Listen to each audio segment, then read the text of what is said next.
September month current affairs. Tarang Shakti రెండో దశ విన్యాసాలు ఎక్కడ జరిగాయి? ఆన్సర్ రాజస్థాన్లోని జోధ్పూర్. ఇది ఆగస్టు 30 నుండి సెప్టెంబర్ 13 వరకు జరగనున్నాయి. Australia, America, Greece, Sri Lanka, Bangladesh, Singapore, UAE, Japan దేశాల యుద్ధ విమానాలు ఈ విన్యాసంలో పాల్గొనున్నాయి. Next question. అత్యాచారాలు, లైంగిక నేరాలకు వ్యతిరేకంగా చట్టాలను పటిష్టం చేసేందుకు బెంగాల్ ప్రభుత్వం ఏ బిల్లును ప్రవేశపెట్టింది? Answer Aparajita women and child. మధ్యప్రదేశ్లో బృందావన్ గ్రామ్ స్కీమ్. ఈ స్కీమ్ కింద ఎంపిక చేసిన గ్రామ పంచాయతీలను మోడల్ గ్రామాలుగా తీర్చిదిద్దుతూ గో సంరక్షణ, గ్రామీణాభివృద్ధి, రూఫ్ టాప్ సోలార్ విధానం అమలు చేయనున్నారు. రైతుల సమస్యల పరిష్కారానికి ఉన్నత స్థాయి కమిటీ. హర్యానా, ఢిల్లీని కలిపే శంభు సరిహద్దు వద్ద నిరసన చేయబడుతున్న రైతుల సమస్యల పరిష్కారానికి సుప్రీంకోర్టు ఉన్నత స్థాయి కమిటీని నియమించింది. అందులో 5 సభ్యుల కమిటీకి పంజాబ్, హర్యానా హైకోర్టు మాజీ న్యాయమూర్తి జస్టిస్ నవాబ్ సింగ్ చైర్పర్సన్గా వ్యవహరించనున్నారు. కమిటీలో మాజీ ఐపీఎస్ అధికారి బిఎస్ సంధు, దేవేందర్ శర్మ, ప్రొఫెసర్ రంజిత్ సింగ్ గుమన్, వ్యవసాయ ఆర్థికవేత్త డాక్టర్ సుఖ్పాల్ సింగ్ సభ్యులుగా ఉన్నారు. Next question. వ్యవసాయం, అనుబంధ రంగాల అభివృద్ధి కోసం ఎన్ని కోట్లతో 7 పథకాలకు కేంద్ర కేబినెట్ ఆమోదం తెలిపింది? ఆన్సర్ 14,235.30 కోట్లు.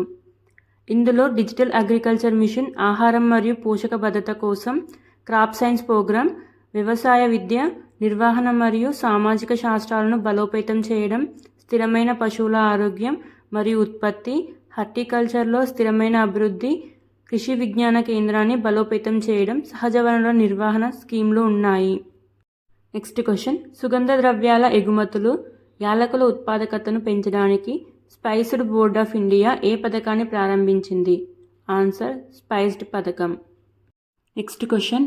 మానవరహిత బాంబర్ విమానం FWD-200B విజయవంతంగా గాల్లో ఎగిరింది. దీనిని ఏ సంస్థ రూపొందించింది? ఆన్సర్ బెంగళూరుకు చెందిన flying wedge defence under aerospace. Next question. Namibia, south Africa నుంచి భారత్కు తీసుకొచ్చిన చీతాలపై వెబ్ సిరీస్ చిత్రీకరించేందుకు కేంద్రం ఆమోదం తెలిపింది. దాన్ని ఏ పేరున రూపొందించారు? Answer showcase the efforts of the country to the world. Next question. ఎవరు 23వ లా కమిషన్ ఆఫ్ ఇండియాను ఏర్పాటు చేశారు? ఆన్సర్ రాష్ట్రపతి ద్రౌపది ముర్ము. ఇది సెప్టెంబర్ 1, 2024 నుంచి ఆగస్టు 31, 2027 వరకు పనిచేయనుంది.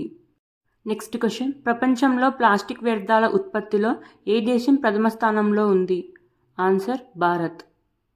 Next question. దేశంలో GSDPలో తొలి స్థానంలో ఉన్న రాష్ట్రం ఏది? ఆన్సర్ తెలంగాణ. 2023-24 ఆర్థిక సంవత్సరంలో తెలంగాణ 9.2 వృద్ధి రేటును సాధించింది. Next question. ఆంధ్రప్రదేశ్ నెల్లూరు జిల్లాలోని జువ్వలదిన్నె ఫిషింగ్ హార్బర్ ఎవరు ప్రారంభించారు? ఆన్సర్ ప్రధాని మోదీ వర్చువల్గా. Next question. పునరుత్పాదక ఇంధన వనరుల వినియోగంలో ఏ పోర్టు అగ్రస్థానంలో ఉంది? Answer Visakhapatnam port authority. Next question. England దేశ వన్డే T20 హెడ్ కోచ్గా ఎవరు నియమితులయ్యారు? ఆన్సర్ న్యూజిలాండ్ మాజీ cricketer Brendon McCullum. Next question. Football చరిత్రలో 900 గోల్స్ చేసిన తొలి ప్లేయర్గా ఎవరు రికార్డు నెలకొల్పారు? Answer Cristiano Ronaldo. Next question. Paris పారాలింపిక్స్లో భారత ఆర్చరీలో ఎవరు గోల్డ్ మెడల్ని సాధించారు? Answer Harvinder Singh. Next question. Paris పారాలింపిక్స్లో మెన్స్ జావలింగ్ త్రో F64 ఈవెంట్లో ఎవరు గోల్డ్ మెడల్ సాధించారు? Answer Sumit Antil. Next question. Paris పారాలింపిక్స్లో బ్యాడ్మింటన్ పురుషుల సింగిల్స్లో ఎవరికి స్వర్ణం లభించింది?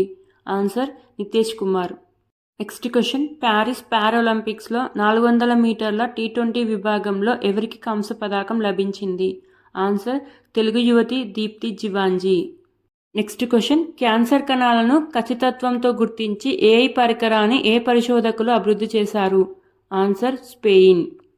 Next question. సెంట్రల్ క్యాబినెట్ సెక్రటరీగా ఎవరు బాధ్యతలు స్వీకరించారు? Answer doctor TV Somanathan. Next question. BCCI selection committee సభ్యుడిగా ఎవరు నియమితులయ్యారు? ఆన్సర్ భారత మాజీ ఆటగాడు అజయ్ రాత్రా. అంతర్జాతీయ టేబుల్ టెన్నిస్ ఫెడరేషన్ ఫౌండేషన్ మొదటి భారతీయ అంబాసిడర్గా ఎవరు నియమితులయ్యారు? Answer table tennis player Sharath Kamal. Next question, Shilpguru award ఎవరికి లభించింది? ఆన్సర్ తెలుగు కళాకారిణి దళవాయి శివమ్మకు. నెక్స్ట్ క్వశ్చన్, శాస్త్రవేత్త డాక్టర్ ఎలవర్తి నాయుడమ్మ స్మారక పురస్కారం 2024 ఎవరికి లభించింది? Answer MD Motupalli Prasanna Kumar. Brunei Bharat మధ్య కీలక చర్చలు. ప్రధానమంత్రి మోదీ బ్రూనైను పర్యటించారు. అందులో భాగంగా వ్యవసాయం, పరిశ్రమ, ఫార్మా, ఆరోగ్యం, టెక్నాలజీ, సైబర్ సెక్యూరిటీ, ఇంధన రంగంలో ఎల్ఎన్జీ వంటి అంశాలపై చర్చించారు. అంతరిక్ష రంగంలో ఉపగ్రహాలు, రిమోట్ సెన్సింగ్పై శిక్షణ, ట్రాకింగ్, టెలికమాండ్ స్టేషన్ నిర్వహణలో సహకరించుకోవాలని ఇరు దేశాలు ఒప్పందాలు చేసుకున్నాయి. త్వరలో ఇరు దేశాల మధ్య విమాన సర్వీసులు ప్రారంభించాలని నిర్ణయించారు. బ్రూనై సుల్తాన్ హసనల్ బొల్కియా. భారత్ సింగపూర్ మధ్య 4 ఒప్పందాలు. Digital technology, semiconductor, health cooperation, skill డెవలప్మెంట్లో పరస్పరం సహకరించుకునేందుకు ఇరు దేశాలు ఒప్పందాలు కుదుర్చుకున్నాయి. అనంతరం ఆ దేశ ప్రధాని లారెన్స్ వాంగ్తో కలిసి సెమీకండక్టర్ కంపెనీ ఏఈఎం హోల్డింగ్స్ను సందర్శించారు. ఫ్రాన్స్ వేదికగా వరుణ విన్యాసం. ఫ్రాన్స్ వేదికగా 22వ విడత భారత్ ఫ్రాన్స్ సంయుక్త నావిక విన్యాసం వరుణ నిర్వహించారు. ఇందులో భారత్ నేవీకి చెందిన P-8I పొసిడాన్ విమానం, స్టెల్త్ ఫ్రిగేట్ ఐఎన్ఎస్ తబర్ పాల్గొన్నాయి.